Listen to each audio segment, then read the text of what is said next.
Hey y'all, welcome back to Shootin' the Bull, where we have honest conversations about rodeo and Western life and then step into the arena to watch the action go down. Today I'm shooting the bull with none other than Shelby Stone. Oh dude, I'm so excited to have you about this. So we have some lore that we will get into, but first I will let Shelby tell y'all a little bit about her and how she got into her career. Man, I'm so happy to be here. I love you. I will be honest, we just sat and cut up for at least 45 minutes before we actually started rolling. Enjoyed every minute of it. Hey, man, this makes my job so much easier. But now, my name is Shelby Stone. I am from Fort Worth, Texas, DFW area for sure, but this is where I claim home to be. I got into music from a very early age. I graduated from a private school, so when they find out you can sing, especially do the national anthem, you're on every worship team, and you do the anthem for every event, from National Honor Society to the baseball game. But I didn't really take it like serious or do anything like that until I moved back home. I say I moved back home. I did some time in Abilene. I went to Hardin-Simmons. I was on their worship team for a little bit, but I transferred to UT Arlington and was cheering there, but I needed a job. And I was having like a really tough transition.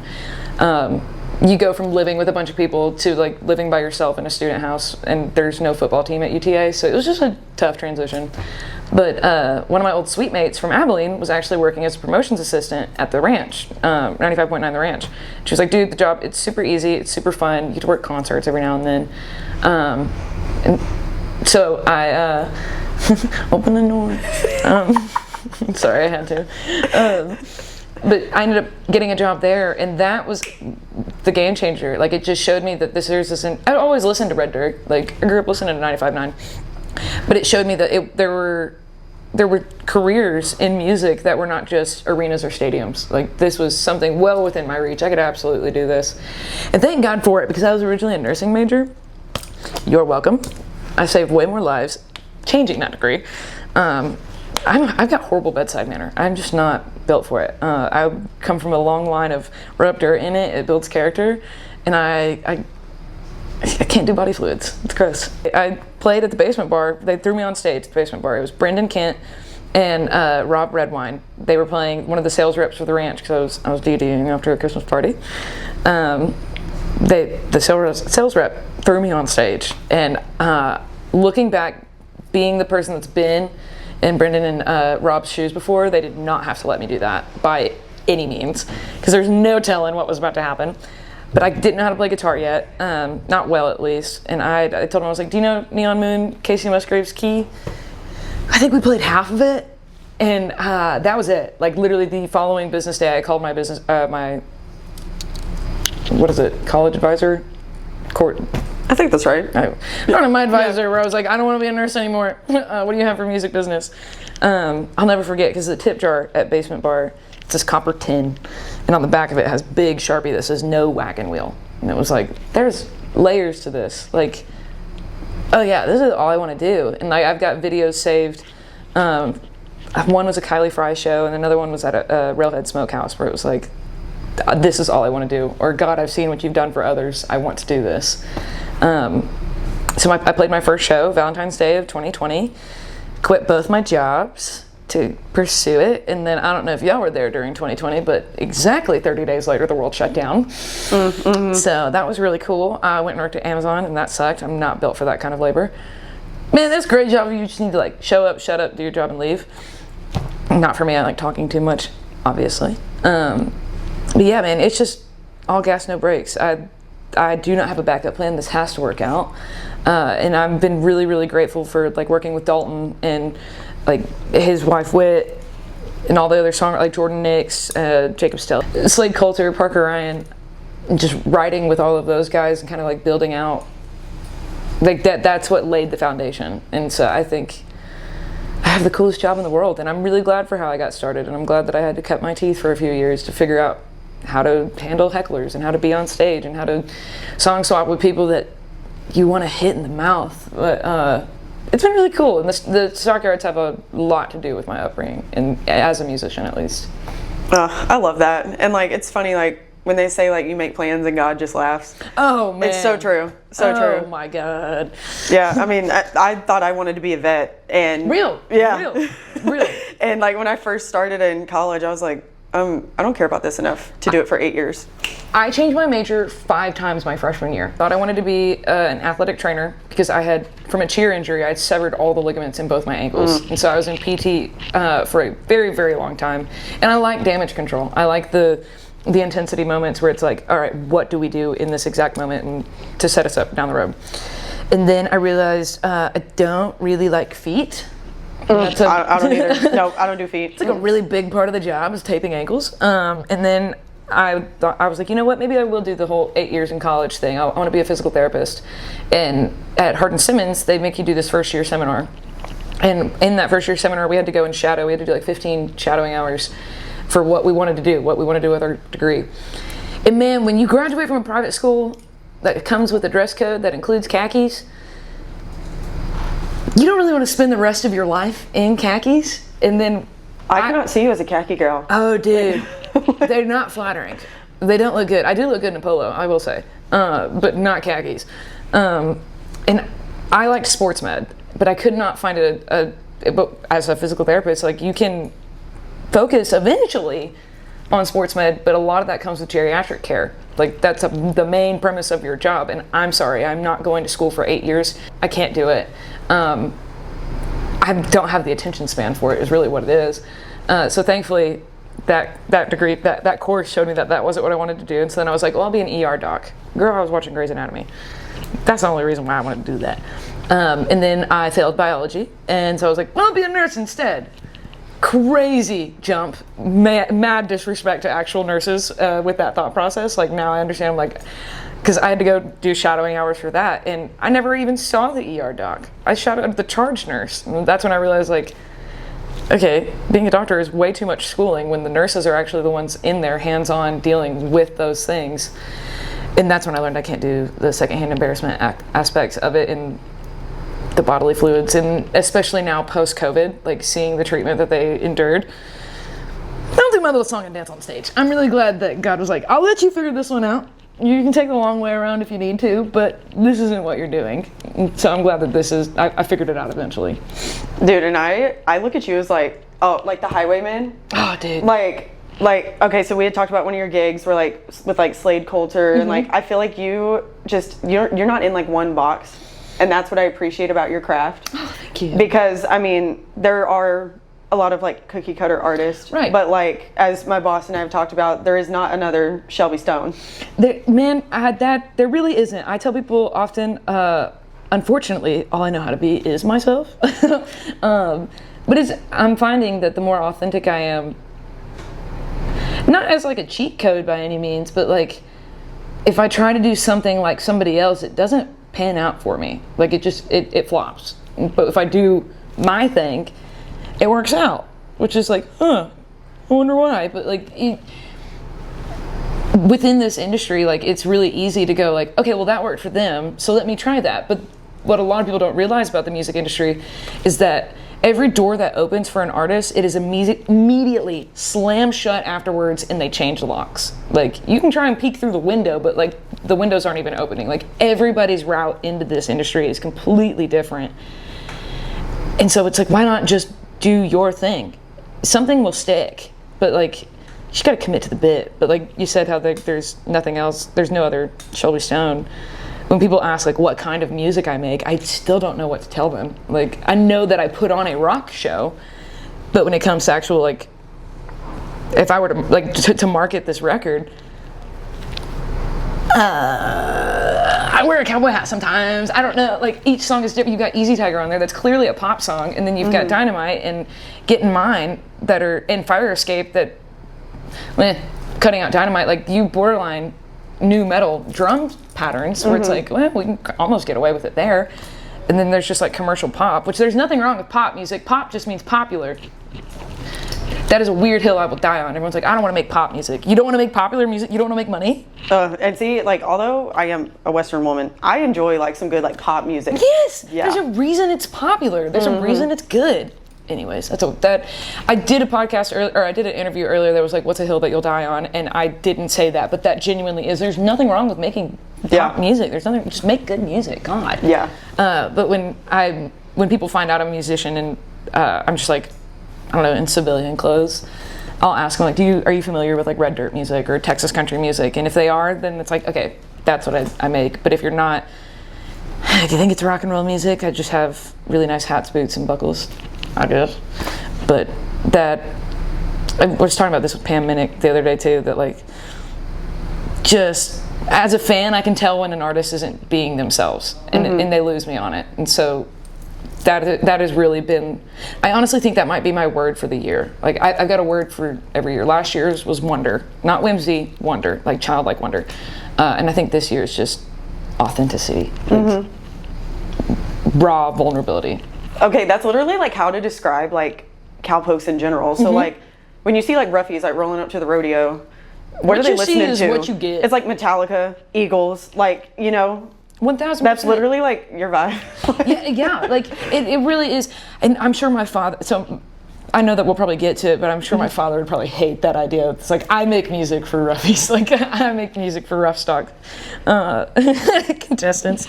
Well, yeah, actually, that's what I was wanting to get into next, because you have ties to the Coliseum. I do. Oh my God. Yeah. Okay, look at this. Listen, look at this.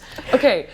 My band hates my taste in music. Hates it. Really? I love Nickelback, okay? Yes. I love Nickelback. I don't know what the rating is for this show, but the way my manager describes it is that if Mountain Dew Code Red was a stripper, is my taste in music. Think about it. That's a shirt. Right? I'm trying to figure out, like, when did I learn all these songs? When did I, like, I don't understand why I like this music. Like, it was either 94.9 KLTY on my mom's radio, 95.9 The Ranch, or 99.5 The Wolf. Like, that was it. Rough Stock. In between every single ride on the Rough Stock side of the arena, they played this kind of rock and roll. Thank you, Bad Company Radio Co. Like, oh yes. Like, and it didn't take. It wasn't until I was watching the Cowboy Channel at my aunt's house, and it was literally a different one each time, and I was like, it's your fault, it's not my fault. Like, I grew up going to rodeos with my dad. My dad was a bullfighter for the entirety of my childhood. It's not my fault at all, actually. This was what I was around. But I grew up here at the Coliseum. Like, it had been a minute since I'd been back for the New Year's Eve Buckin' New Year's Eve. Yes. That one was hard for me to say online because I kept butchering it, and because I was like, I feel like I'm swearing and I'm gonna get in trouble. Which was super cheeky and fun. I loved that. But when we were coming down here, like, this place has had so many renovations, I don't recognize it. And that's good. That's awesome. I love that. But like the entrance that we came in through, they've got like, it's just completely different. There's a bar up here that I did not know could function as an actual bar. My brother and I used to just draw shapes in the dust up there. The velvet curtain that was up there. The fact that it's like switched, I was like, oh my God. This is where I grew up. Like, my brother and I grew up playing in the back pins here. Like, my sister, I will never forget, for the sheep scramble that they had, there ain't an ounce of quit in her, and so her ass would get just absolutely trucked by these sheep and by the cow scramble.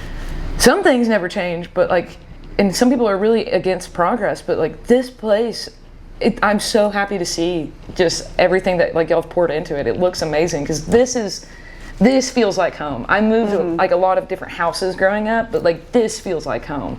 And so I'm really excited that you're doing this, and like everything that y'all have done. I don't know that, I can't remember if we led with a question or not, or if I answered it, but like, I just more so your lore with the Coliseum. Dude, yeah, like, I cannot tell you how many laps I've made down here, and my brother would try to climb the stadium seats, and of course he was no bigger than a popcorn fart, so then of course that seat would pop up and his leg would get stuck, and it'd be this whole thing. But yeah, here in Billy Bob's, like, this was my daycare, like, through and through, because I'd hang out, because I think Miss Vicky is still an EMT here.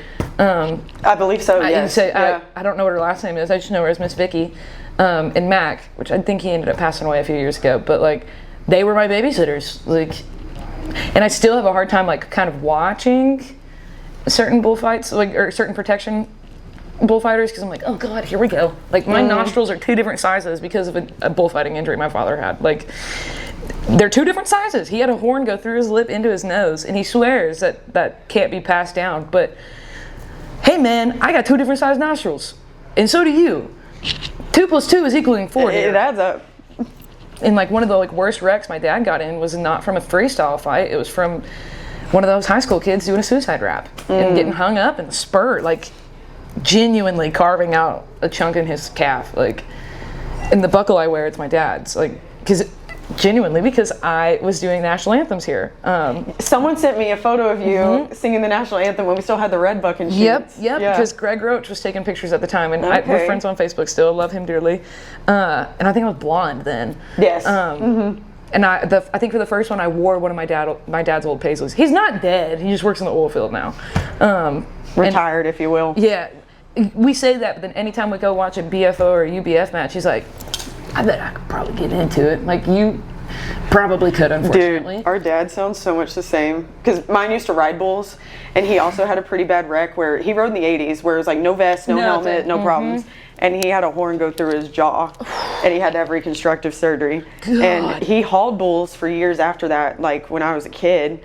But now he's in his 60s, and he's like, yeah, so I'm thinking about, like, if I brought bulls up, I'm like, the only thing that my dad, I think, because I think a part of him misses it. And so sometimes when I'll try to like bring it up, he gets all like, but because I think he misses it. But the one thing that we both agreed that we were like, yeah, we should have kept those. We had a bunch of straws for bucking bulls, and we ended up selling them to a buddy of ours that was in a tight spot. But damn, those bulls ended up turning out great. And it's like, those could have been ours. Like, I want so badly. I was just telling another interview this, that like, the whole reason I'm in the music industry is that way I can eventually afford to be a stock contractor. Yes. I want to do fighting bulls. That or like broncs. I think that would be, you know, how cool it would be to be hot, blue-haired, mean-ass bulls. Like, that's my dream, truly. dude, you could have like stone cold fighting bulls. Exactly. That's exactly what I was going to say. That's what, like, that's genuinely the name I've had pocketed this whole time. Oh my God. Yes. Okay, so I'm going to take that as a confirmation from the universe that it's eventually going to happen. Yes. Like, I want when people see my blue hair walk back there, they'll go, mother trucker, dude. I'm like, yes. Because I want them to also be pasture pets. Like, because I know it can be done. But as soon as, Yes, and I admire like women contractors so much, like Smash Webster. My hero!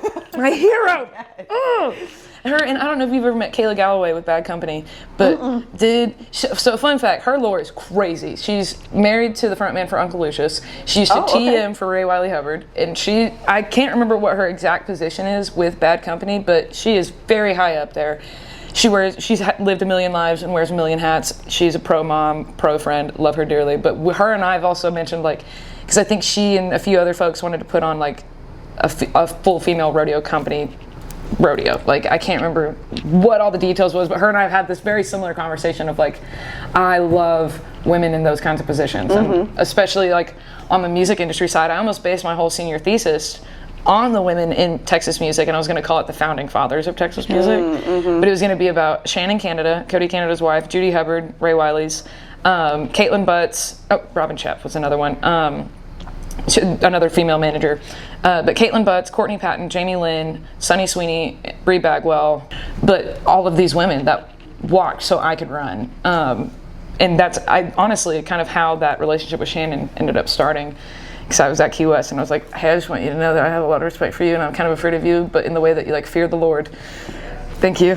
That's who I want to be when I grow up, truthfully. Yeah. And so I love when I get to meet like the Pam Minnix of the world. Like, they're so cool. Yes. I love them. And so like when we had you for New Year's Eve, that was so exciting. That was so fun. That was such a cool production. Like, y'all really knocked that out of the park. And like I brag on our production team all the time because like, what do you mean? Like on one half of the arena we were having a full-on rodeo, and then on the back half we had concerts in between each event. Like, and it wasn't just a flatbed trailer. Like that was a full stage production with pyros and lighting cues. Like that genuinely was so cool. And the jacket that y'all hooked me up with, I got so many compliments on in Steamboat. So, dude, I was so proud of that because like we were like, what are we gonna get our artists that's like unique? And so I was like, well, it's cold. I was like, let's just get them jackets like with their logos on it. But yeah, no, I saw you and the guys from Bottomland were like right after for Steamboat. I was like, okay, now I feel the timing of it was perfect, and they're technically concealed carry, but I don't travel with like because we had to fly. So I just had like Uncrustables and like my perfume and my deodorant. Like I had and my nail glue. Like I typically have press-ons on, but man, those those concealed carry pockets can hold a lot more than a handgun. It's like having a purse. It was awesome. Granted, it does go like all the way to the back, so you kind of have to fish for it. Oh gosh. But no, that was such a cool gift. And like in here, like my face is on the wall. Like that's, and they gave me the sign that was outside the building, and I just have it hanging in my office like a super humble person would. I love it. That was such a cool show, and it was really cool because my dad got to come out, and then he got to hang out with like John and Stacy Brogan, like he used to fight bulls with, and I know John occasionally will judge some of the bullfights. Like it was like a big family reunion. So I don't know that y'all did that for me, but it was it really did a lot for me and my family that night too. Oh, I love to hear that, because I mean we had just gotten to talk like briefly before the show, because you and I were both running around like chickens with their heads cut off. It was a busy day, but no, that was so much fun. I mean, we packed the house out, like everyone just genuinely had a good time and like good vibes. And like when we were forming the lineup, we were like, we really need someone that is going to like set the tone for the rest of the night. And so but, you know, when we had like finally like booked you, I was like, this is a smart choice. I was like, this is what we need to like really get the pace going for New Year's Eve, because we wanted to be a party. We wanted to feel like a big party. Yeah, and don't get me wrong, I like a street dance as much as the next person, but like out the gate, all gas, no brakes. Like we played a show in Waco once, and this guy afterwards, I don't know if he meant it as a compliment, but he was like, you were just a wall of sound. It is so loud. I was like, you don't know what you've done for me. Thank you. And plus, I think it was like maybe a 30, 45 minute slot, but with pyros and kind of behind the curtain, when there are pyros set, you have to be done, because you can't play over it. It's going to mess it up. It's also a huge safety risk. Like when you're done, you're done. And so we saw like the clock when we had like just enough time to like squeeze in one more song, but now it's like a joke within the band because we played that last song so fast they were going NASCAR, and so now it's like a bit that's carried on like into other. And I didn't throw up after, because usually when we have to play songs that fast, I'm usually fighting for my life. God forbid I start like jogging or doing any sort of cardio to like prep for this. I'm just gonna suffer instead. But it was so cool. It was the first time I ever got to play a show with pyro too, so it was really, really rad. Oh, we love our pyro here too. And I'm glad that we were able to set the tone. That was cool. Yeah. Oh yeah, and like one of the things, like, so I just curate a list of artists and take it to my GM, and we sit and go through all of them. And I made like these little cards with like each artist's photo, so he knew who he was looking at, and then I had like all like the stats. And so I slid him yours, and he was like, blue hair.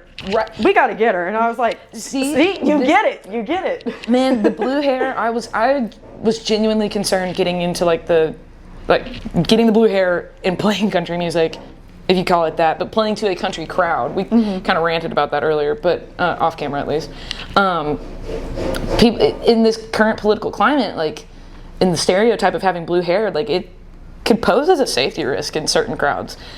But man, there was this old farmer that came up to me at Walmart, and he was like, man, that's some pretty cool hair. Dude, he didn't even notice the holes in my jeans. We're good. Like, this is awesome. If like kids and old farmers think it's cool, and like, it's just something different, man. It's so much fun. I'm so glad that that immediately got his stamp of approval. That's so fun. Oh yeah, before he even pulled up like any of your music, he was like, oh come on, she's got blue hair. He was like, this tells me all I need to know. And I was like, yeah. I'm going to have to die with this hair. Yeah. That's where I'm at. So now you just released a record, and I started listening to it on YouTube yesterday. I love it. Personally, I love Fire Escape. Thank you. One of my favorite ones. Yes. That one is, I hadn't even finished writing the lyrics to that song yet when we had scheduled like studio time, and every song I start, whether I finish it or not, I send it to Dalton, just be like, in case you have a spark of inspiration and you want to finish it. And we got to the studio and he goes, we're doing that one. We'll figure out the lyrics later. We're doing that one. It's one of the heaviest tunes on the record. Like, I don't know if we were talking about that on camera or off, but it's the closest thing to new metal, like that. Yes. Like Waves in April, Cody Canada's Kiddos, they've got a band that is a metal band. Like Dirk's screams and the whole 9 yards. In Key West, because of all the flight issues, we had to borrow all of them as well as half of Ragweed to play my songs because half my band couldn't get out there.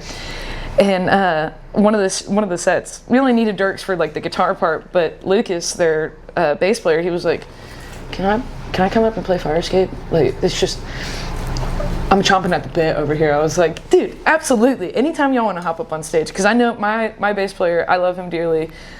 He's the oldest guy in the band, so anytime that he can like take a breather, he's like, by all means, do your thing.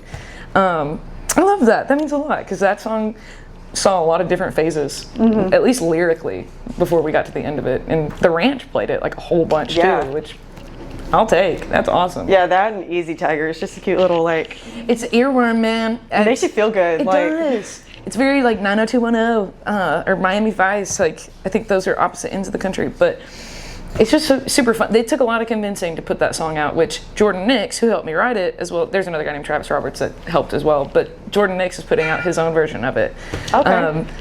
I love how Jordan plays it live. Like, I don't know what it is. I think I'm just a Jordan Nix fan, and I have to like break up his songs in my set, because if not, it just feels like a cover power hour of Jordan Nix. And it's cool to an extent. It reaches a point of weirdness after a while. But he had called me the other day. He was like, "Hey, is it cool if we use Easy Tiger as the lead single?" I was like, "You came up with the hook of that song, absolutely." But it's been really fun watching like his version and then my version, and like he and Travis wrote Aired Out, and I've always loved that song, and they had me do the harmonies on Jordan's version of it, and then I started playing it live, and I had asked Jordan, I was like, "Man, can I put this on the record?" And he was like, "Please do." And then now it's like, with Aired Out, it's like two sides of the argument, like who's in this actual like discussion in the relationship. It's so cool. I love doing stuff with Jordan. But yeah, Easy Tiger took some convincing, because at the time I was wearing way more leather than I typically do, and I was like, I'm supposed to make rock music. This is a pop song. Kids love it. Adults love it. I'm so glad that we did. I'm glad that no one listened to me when I said no. But yeah, no, I remember when you first started promoting the album, because you are fully independent. Absolutely. And what I appreciated was your hustle, because I saw you were promoting to book private shows, buy merch. I mean, and I have personally never seen an artist do that before, to fund their album. So I thought that was really sick. It's really this. If you're familiar with the band American Aquarium, we went on the road with them a little bit last year. We had called him because they are completely independent as well, and they crowdfund every single record. And so we had called him at the end of 2024 to be like, "Hey man, how do we set this up? Like, what is it what are we selling to these people, instead of just like a GoFundMe?" Because like, I don't know if it's a pride thing or what, but like, I can't just ask people to send me money. I can't do it. But we sold different merch bundles, opportunity for a private show, private acoustic show or private full band show, like liner credits where like I put your name on the back of the record. And then there's also like executive producer credits that were like a little bit more expensive.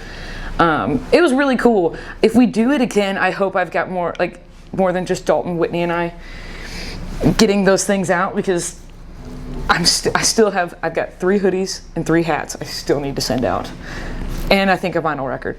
But I think that's what makes you so authentic too, is because, like you said, you ship that stuff out. That is all from you. I put a handwritten note in every single one, in every festival that I play, which I know that y'all be expecting one soon. I try to like get a few festivals under my belt, that way I can just send them all at once. But like every single festival I play, I send a thank you note, because man, I understand that a lot of these places are taking a chance on me. They don't like, we're slowly getting a little buzz around us where people are recognizing the name. If you see me, you remember the hair, but I'm hoping that my name starts to stick a little bit more too. Because it is also my government name, so I really don't have to hope I don't have to rename or rebrand like that. I can't come up with anything cooler than that. My mom knocked it out of the park. But every single order has a handwritten thank you note in it, and there's a few people that are like repeat customers that I'm like, tag, you're it. Like, how many of these do you have at your house at this point? Like, it's the fan base that we have. I end up kind of like in like a gratitude like doom loop, and there's a few that like have my personal cell phone number, because it's like, I'm not gonna call you my fan, you're my friend. Like, even though we met because you came to a show and you bought the record. Like, please excuse the bull rider ASMR. Like, it's slowly starting. I didn't know how to shut up before we got here. We would have gotten started before they got here, but I just had to just yap. It's, what is it? Women in STEM. I saw it on Instagram the other day, but it like the STEM spelt out like pretty much just yapping and BSing. But like there's going viral and having a whole bunch of monthly listeners. Monthly listeners don't mean anything if you can't sell tickets. What are asses in seats? And I think a lot of that comes from standing at the merch table at the end of the night and shaking everyone's hand that came up and bought something from you or liked your show or liked this song, or even if that comes with the risk of some weirdos. But thankfully we're starting to get to the level where we can have a rail in between us. But Taylor, I am a pro Taylor Swift, even if I don't like all the music. I love, Harvard Business did a write-up on her entire journey. That is one fan at a time, one handshake at a time, and I think that's how you have to make it these days, because I keep finding these acts online that have over 900,000 followers that it's like, who are you? I have no idea who you are, and like they're not playing shows either, but like they are. It's weird, and so I think in the industry of the AI threatening thing, kind of like, nah, man, just put a thank you note in there. Make it personal. Like, what do I want? Think like a fan, reward the fan. I've got it written on my whiteboard in like huge letters, but like I was talking about the authenticity thing, I know and I can tell an artist isn't being honest, but if I bought merch from one of my favorite artists, what would mean a lot to me? Not just extra stickers, but like something that I can tell they wrote and not one of those auto pen things. Like, I don't know, it's just going just that little extra mile. Don't get me wrong, it kind of there's been times where my cup has been a little bit empty from other things that it kind of wears on you, but it always pays off in the long run because they pour right back into you. Like for my birthday, these fans came to my show in Tulsa and they bought me gas station gift cards and like a pair of Chucks. Like they're incredibly intentional gifts. It's like, and not that I'm a material, I mean I am, but like that's not what makes a good fan. Yeah.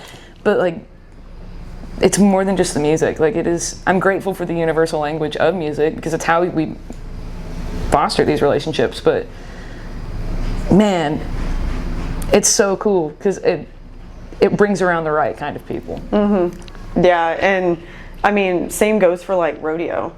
I mean, you know, I'm not from here, but working here, I've met people who they've become family. Absolutely. And you know, I was scared because I mean, you know, not from this county. You know, I went to a school about an hour from here, but still, I don't know anybody in Fort Worth. Right. But like, you know, we have a lot more in common than what I thought we did. Just from the hour that we spent yapping before this. Straight up.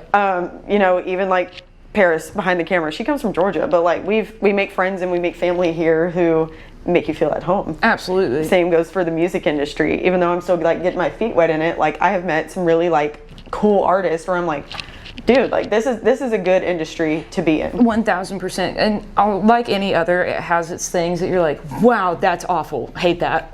But it is narrow and it runs narrow and it runs deep, and there's a ton of rodeo crossover whether people realize it or not. Like it's a good place to be, and it is what it's also what you make it. It's the company that you keep, and there's more good than there are bad. And I think sometimes those bad apples try to.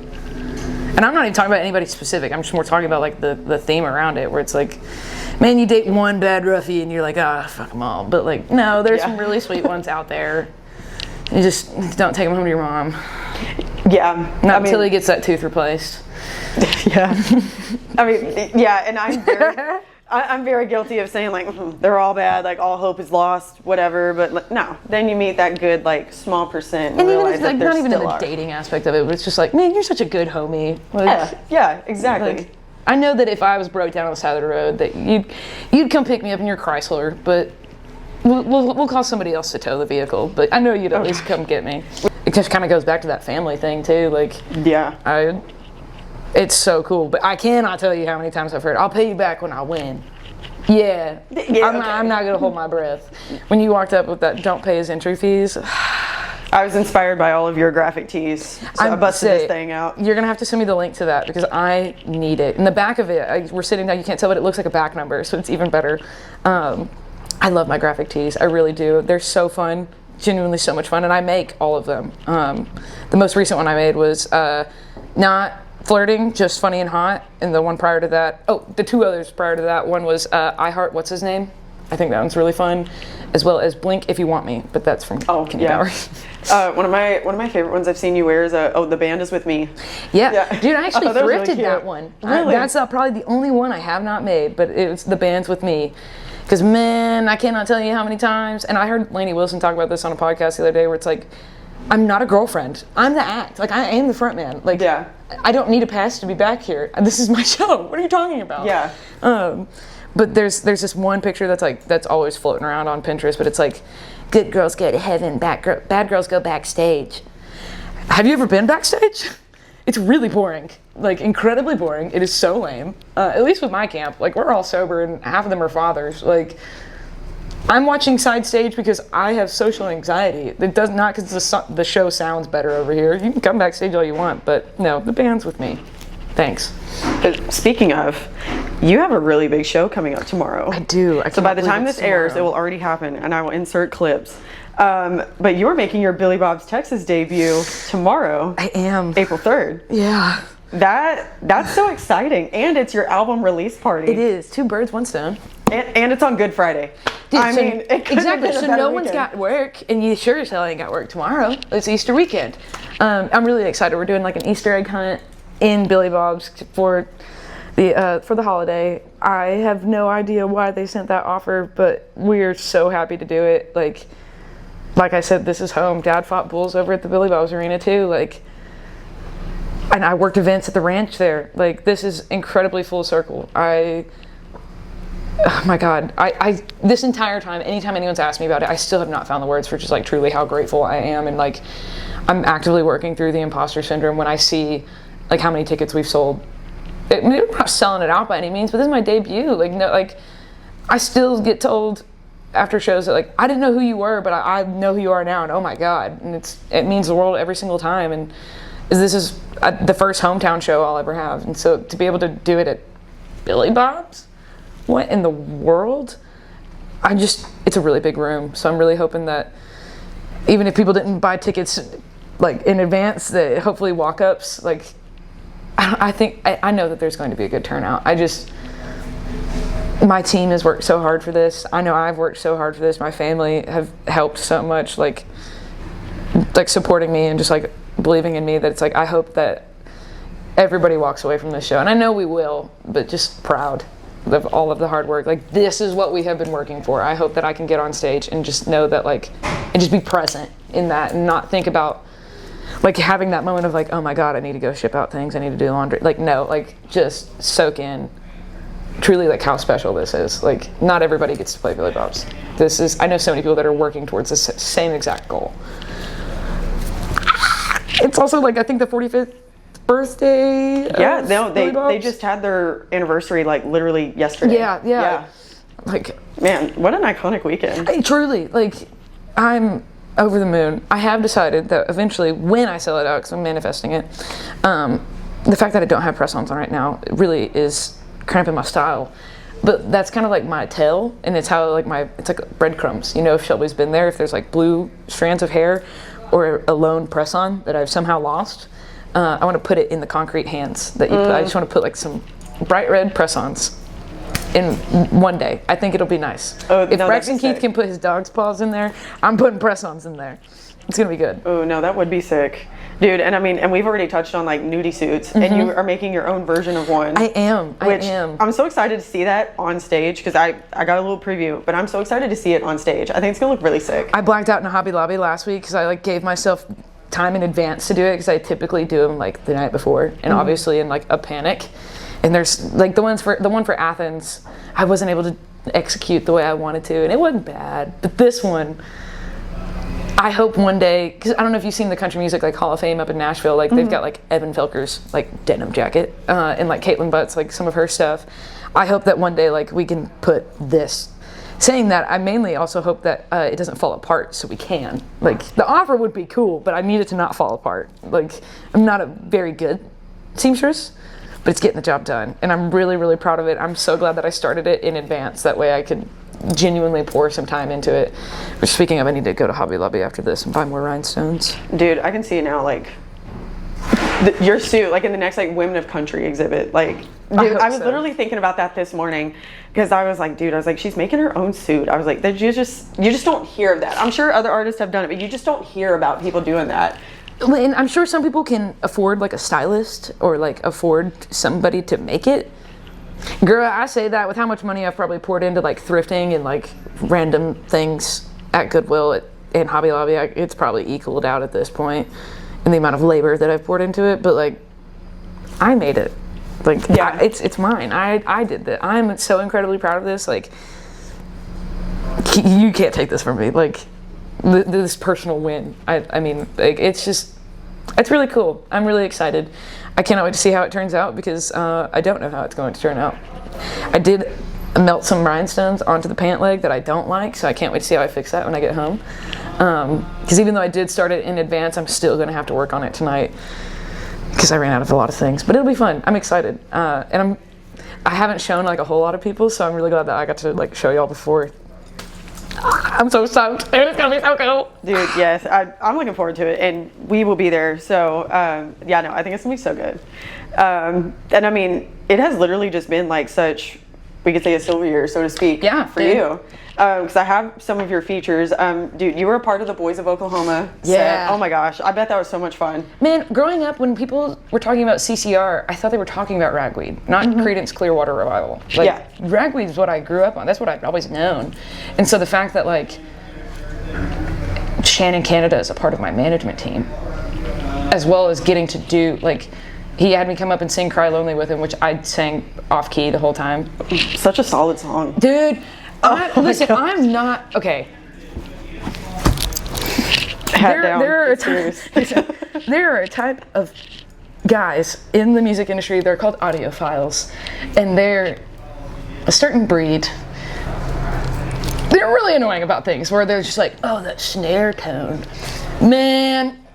Cry Lonely has the most delicious snare tone. It's like the thing that finally gave me like the courage to like text Cody and be like, who produced this record? Like what drum, like what snare is this? Like that's such a like loser nerd thing to like lock in on, but next time you listen to Cry Lonely by Ragweed, you're not going to be able to unhear it. And Ragsdale literally plays it the same way. It sounds just like it does on the record live. Oh, no, the Boys from Oklahoma one was really cool, and I'm excited to be back this next year. That is a band I didn't know would ever get back together, and I'm so glad they did. Like, that is what a monumental thing in just music history, let alone Oklahoma or Red Dirt music history, I guess. But cool. And that lineup is so solid. There was also Stony LaRue, Turnpike Troubadours. I was like, oh my god. Great Divide, like the whole reason that oh my god, Mike McClure, legend. Him and his wife, I believe, Chrislyn. You ever want to meet a real hippie? That's Mike and Chrislyn. They're so cool. And like Athens, when we got to open for them, that was my first arena show. So obviously I was shaking in my boots, petrified. I was about to like flip my wig over something, and it's almost like Chrislyn knew. Like I think she's a witch and like a good witch. She's like texting me this like really encouraging, sweet soul sister type of text. I was like, you have no idea whose life you just saved by sending me this kind of like grounding text message. And so that's the other thing that's super cool about those Boys from Oklahoma, like that whole lineup. Like it's circling right back to it. It's a family. It's a huge family, and it's everybody's in your corner. There was an incident that happened that I received a threat, and they claimed to know the handful of names that we just listed. And so when I called Dalton, I was like, hey, this just happened, I don't know what to do. And he says he knows X, Y, and Z. Hellfire came raining down. That I got a phone call apology the next day, because it was like, you're not going to claim to be friends with us and act that way. You've absolutely lost your mind.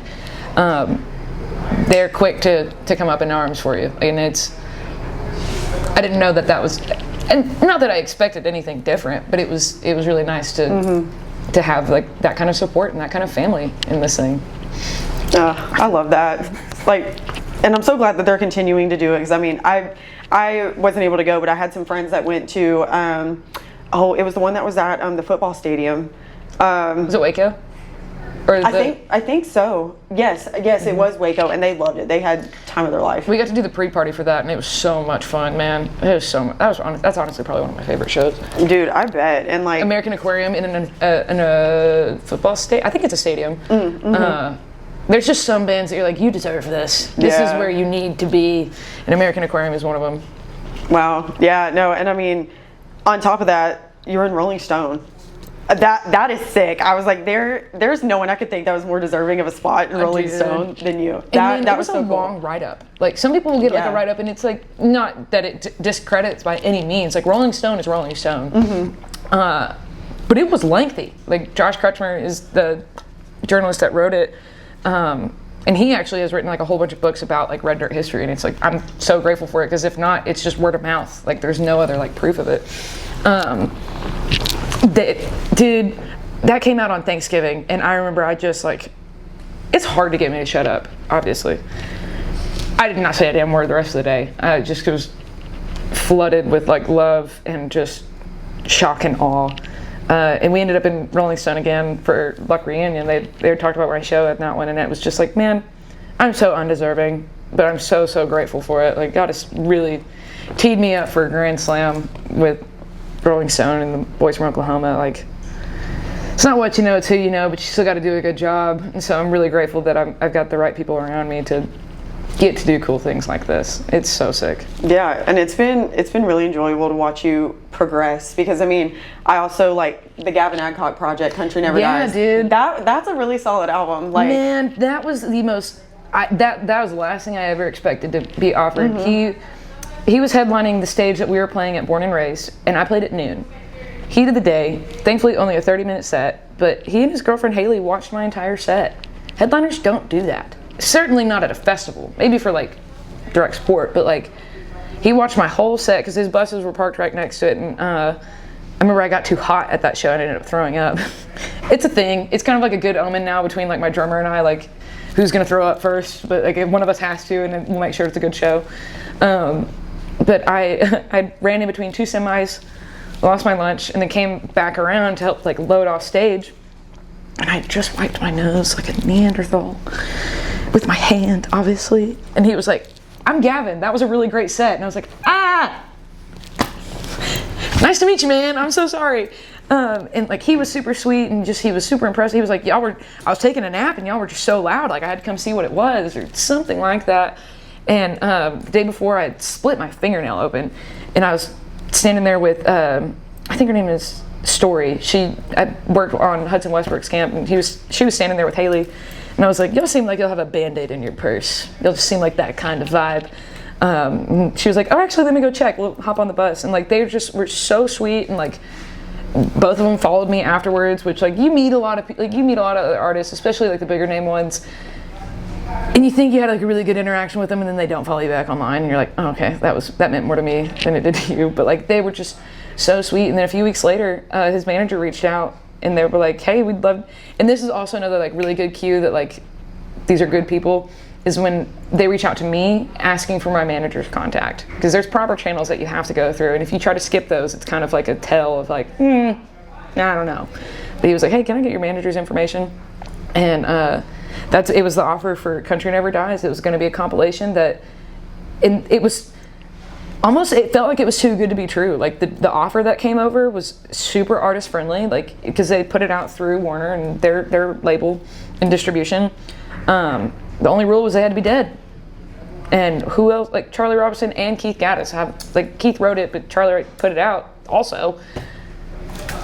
Let's be the oddball out. Let's do the Texas song on this record. And I looked at like everybody else's like platforms, and I know comparison is the thief of joy, but I genuinely looked at it more from a place of like, what an honor. Like, I am so blessed to be on, like, I ain't got no skin in the game compared to some of the other names on this bill. And I told Gavin, I was like, I will forever owe you for this, because it has, my streaming numbers, I've never seen them this high, like just from a single song, which is also why monthly listeners shouldn't be what people base success on, because it is so fluctuating. But like, it still means high numbers are high numbers. I'm just like everybody else. It's nice to see, because the disconnect between streaming, that's what my hope is with this record now finally being out on streaming platforms, is that we'll see kind of some equalization between like how many records we sell, how many tickets we sell, Instagram interactions, and my streaming numbers, because they have not matched this whole time. But I told Gavin, I was like, I will forever owe you. And he was like, oh, hush, none of that. And I was like, no, dude, I'm serious. It means a lot, because you had no idea who I was, and you took a chance on me. So, I love that. Yeah. So, that's wholesome. It really is, because like I messaged him afterward, because like the shit that he gets in those comments, whew, that is some tough skin. I just put on this whole like man eater like thing. I am so sensitive. I cry all the time. I don't know that I'd be able to handle that, like genuinely. And he takes it in stride and he gives it right back to him. And granted, there's some things where it's like, oh my God, get original material. Like, fuck, like if you're gonna do this, give me something fresh. But it's still mean. It's still rude. These are like, he's still a person. And I gained a whole new respect for him. Like, because in the same breath too, like that man is nice. He knows how to work that social media angle of it, and I will take no Gavin Adcock slander. I'm so serious. This is not a safe space for it. I have so much respect for him and his team, because he is a stronger man than I would break. No, I can relate. I know you gotta have thick skin in both of our respected industries, but sometimes it's really hard to have that. Right now, like the one thing I'm having to do is, because I know we're eventually going to start having, hate is honestly a great sign of, because if you are for everybody, you're not going to make it. There's going to be people out there that don't like what you do. And that's fine. That's a sign of you making art. But I got to get out of that comment section. It's hurting my feelings. It's hard to hate somebody who is now a Kimes Ranch artist. Oh my gosh. Okay. They posted the sneak peek and I saw like little tips of like blue hair. I was like, ooh, I was like, that's Shelby. I didn't even catch that. My hair is in the top corner of that picture. There's like a very little bit like of blue in the like teaser photo. Yeah. And then like 2 hours later, I was like, I knew it. Oh, but that's so exciting. I love Kimes. Dude, my first check, when I was working at National Rubber Supply Indicator, my first check, first thing I used my employee discount on was a pair of Jennifers from Kimes. And as soon as Dalton and I started working together, I was modeling at the time too. And it was I wanted the Jennifers, and there was this one pink cap. And I don't know if y'all remember that one pink cap that had the horns on it. Mm-hmm. Every hot girl was wearing. But we were sold out of it, and I never got it. But that's okay. I don't even think they make it anymore, because I brought it up. I was like, would you happen to make that one? Just for like little Shelby. But when I was modeling a whole bunch at the time, because I just had black hair. And when you dye your hair blue, you kind of lose all your modeling contracts. Kind of cramps their style. It's okay, it's fine. Cowboy Revolution Co., they love to put me in a camo ball cap. They think it's so sick, and they love on me, and they share my music, and I love them. But Kimes has always been, I'm like, I want to work with Kimes. I don't want to work with Wrangler. I don't like, Rockies are gone. The dead stock Cruel Girls that I typically wear. I love Rockies. Dude, yeah, man, I still collect them. God bless whoever Jennifer is. I don't know who they modeled those after, but I hope her pillow is cold, both sides. And that, it's been really cool with Kimes, because they go to shows. Like I've found them at like American Aquarium shows and like different ones. They're not doing the whole influencer thing where it's like, it just feels disingenuine, or just ingenuine, I think is the word. I don't actually know now. Who knows? Maybe there'll be something that pops up there where it's like, what word I'm looking for, because I just be making shit up. But they just care.